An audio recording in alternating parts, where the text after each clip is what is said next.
Bismillahirrahmanirrahim. Assalamualaikum, Sobat Muslim. Pernahkah kamu mendengar bahwa ada satu ayat dalam Al-Quran yang membuat setan menangis tersedu-sedu? Bukan karena sakit, bukan karena takut pada manusia, tapi karena ayat ini mengingatkan setan pada kekalahan terbesarnya. Ayat yang sering kita baca, tapi jarang kita sadari dampaknya di alam gaib. Inilah ayat yang membuat setan menangis. Ayat yang dimaksud adalah ayat sajdah dalam surah Al-Insyiqaq dan surah As-Sajdah. Namun, yang paling sering disebut dalam hadis adalah ayat sajdah secara umum. Rasulullah Shallallahu Alaihi Wasallam bersabda, apabila anak Adam membaca ayat sajdah lalu ia sujud, setan menjauh sambil menangis dan berkata, celaka aku.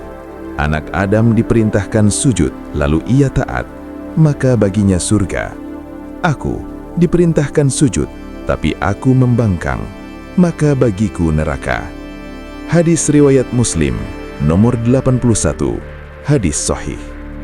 Inilah tangisan setan, bukan tangisan lemah, melainkan penyesalan dan kemarahan. Dosa terbesar setan sesungguhnya mereka sadari. Tangisan itu bukan tanpa sebab. Setan pernah diperintahkan langsung oleh Allah untuk sujud kepada Nabi Adam. Allah berfirman, dan ingatlah ketika kami berfirman kepada para malaikat, sujudlah kamu kepada Adam, maka mereka pun sujud, kecuali iblis. Quran Surah Al-Baqarah ayat 34.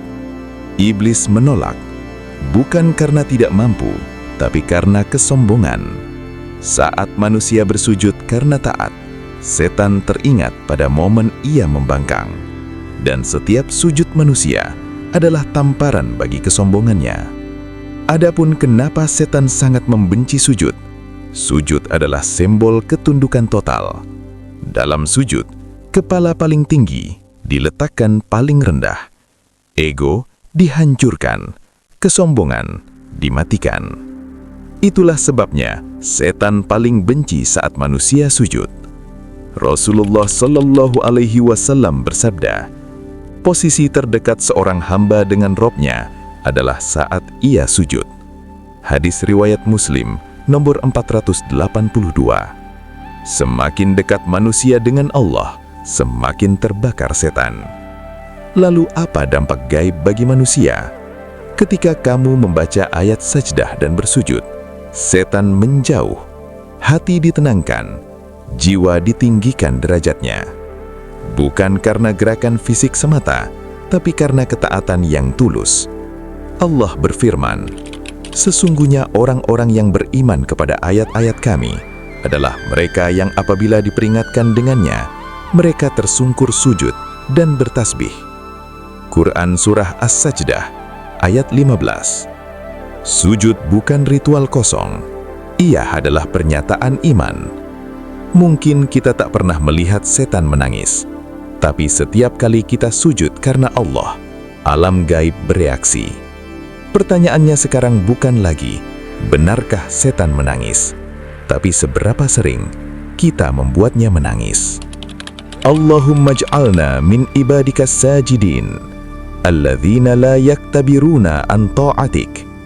Ya Allah, jadikan kami hamba-hambamu yang tunduk dalam sujud, yang tidak sombong terhadap perintahmu. Lindungilah kami dari godaan setan, kuatkanlah kami dengan iman, dan wafatkanlah kami dalam keadaan taat kepadamu. Rabbana taqabbal minna, innaka antas sami'ul alim. Amin. Amin. Ya Rabbal Alamin.